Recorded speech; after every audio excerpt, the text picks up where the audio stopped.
A piece of whale rib has recently been found in a North Carolina mine. Not a big deal, some might think. Hey, why can't a whale be a miner, right? But this fragment offers scientists a unique glimpse at the interactions between prehistoric sharks and whales from around 3 to 4 million years ago. The thing is, 3 tooth marks embellish the rib. That means that the whale was once badly bitten by an animal with a super powerful jaw. Judging by the spacing between the tooth marks, and it reaches almost 2.5 inches. This animal could be a mega-toothed shark. I'm talking about the megalodon.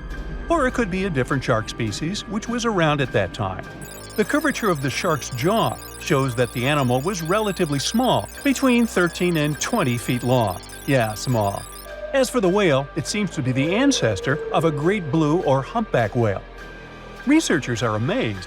You don't usually expect to find evidence of animal interaction and behavior preserved in the fossil record.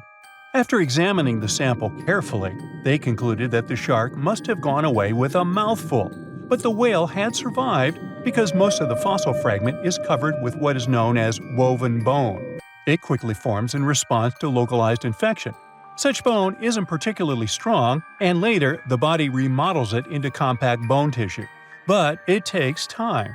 The presence of this bone means that the healing was incomplete and the whale passed away 2 to 6 weeks after the unfortunate encounter.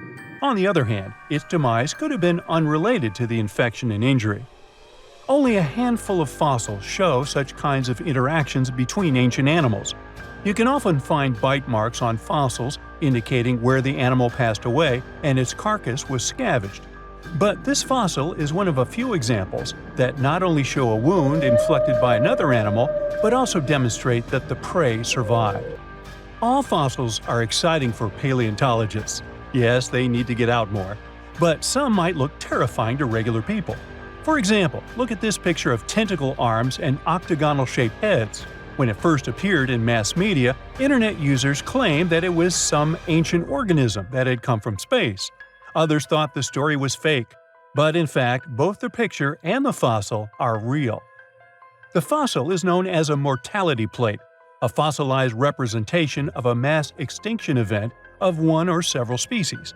The fossil actually contains more than a dozen specimens of a type of marine organism called a crinoid. Despite their looks, crinoids were not plants but marine animals. This particular species lived deep underwater on the seafloor. Crinoids were related to starfish, sea urchins, and brittle stars. These creatures could attach themselves to the seafloor with stalks made up of flexible porous discs connected by soft tissue. The stalks were hollow, and that's where the animal's nervous system was located. Crinoids absorbed oxygen through thin-walled tube feet. The creatures usually reached the length of more than 8 inches and had 5 arms lined with leathery-looking tentacle-like structures. They fed on plankton and sloughed off organic material. Now, even though these fossil finds seem to be super exciting, few creatures in the fossil record confuse scientists as much as the Tully monster. This curious sea creature sported a toothy, trunk-like snout and eyes splayed out on a rigid rod. But the most bizarre thing? It has been impossible to classify. Researchers have been considering a variety of organisms, for example, segmented worms, swimming slugs, and primitive eel-like creatures, since the monster was discovered in 1966. Recently, they have even tried to connect it to some species of jawless fish with a backbone-like structure. A team of scientists from Japan has used high-resolution laser scanners to examine the anatomy of Tully monster fossils in 3D. They concluded that the enigmatic fossil might be an invertebrate after all, and still, the true identity of the creature remains elusive. In the 1950s, amateur fossil hunter Francis Tully found a ghostly imprint of a torpedo-shaped organism with a huge tail fin in the Mizon Creek fossil beds in Illinois. Tully had never seen anything similar to the torpedo structure. He took his find to Chicago's Field Museum of Natural History. Paleontologists working there were baffled as well. Since then, scientists haven't been able to determine where the creature fits on the phylogenetic family tree, or where they should spend Thanksgiving. In 1741, an explorer and captain named Vitus Johansen Bering led an expedition to map the coast of Alaska. The ship he was on got shipwrecked on what later became known as Bering Island. And they got hungry. Half the crew survived thanks to the discovery of an extremely large sea cow. With the meat of these animals nourishing them, the sailors managed to build a small ship from the wreckage and return home. On their way back, a scientist who was among them spent his time documenting the animals and plants they had found. The sea cow was particularly interesting because without it, the crew wouldn't have survived. These animals were more than 26 feet long and weighed around 10 tons. All sea cows are members of the order Sirenia, marine mammals more closely related to elephants than cows. The scientists described them as having black skin, a small head, and stubby forelimbs. Those sea cows floated on the water's surface, munching on kelp. After the information about these animals became widespread, sea otter fur trading expeditions made use of that convenient depot en route. Sea cows were docile and could be easily hunted. Long story short, within 27 years after the scientists mentioned those animals, they were driven to extinction. But it's not the saddest part.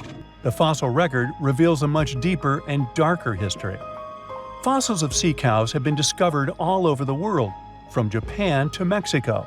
It means that the animal once thrived in the vast kelp beds around the entire North Pacific Rim. That small population discovered by the expedition was probably the last remains of a once much larger and way healthier population. More likely, Aboriginal hunting had already reduced the numbers of these animals to near extinction levels, and the final blow came from Western hunters. The living close relatives of those ancient sea cows are rarely hunted today. Still, they're under threat of extinction themselves. To some, this amazing fossil might look a bit disturbing. Slaves' lentils are fossils that belong to animals called nummelites. They lived and thrived in a warm, shallow sea covering part of Egypt around 40 million years ago. The name nummelites hints at the fact that larger specimens resemble coins, and in Egyptian folklore, they're even referred to as angel's money. These creatures have a simple, single-celled structure, which contrasts with their super intricate skeleton. Look at this series of spiral overlapping whorls. Each whorl is divided into countless tiny chambers. Nummelites can grow to be 4 inches in diameter, and still, they are the fossils of single-celled animals related to amoeba. How and why did they grow to be so large? The reason could be their symbiotic relationships with other smaller organisms. In the case of modern species, such symbionts are tiny golden-brown single-celled algae called diatoms. The shells of nummelites are relatively transparent, and since they're flat, there's a large surface area for the light needed for the diatoms to photosynthesize. For some reasons, scientists are still debating about them. The presence of plant symbionts in animals dwelling in the sea encourages the growth of a calcareous skeleton in hosts. So, the gigantic size of the nummelites in Egypt could be due to their close relationship with symbiotic diatoms. Does that make sense? Fun fact: a species of nummelites evolve very fast, and their fossils change from one layer of sediments to the next. So, the limestone used for the pyramids of Giza are so packed with such fossils that it's known as nummelitic limestone. This limestone also contains 2 kinds of nummelites, the smaller slave's lentils and the larger angel's money.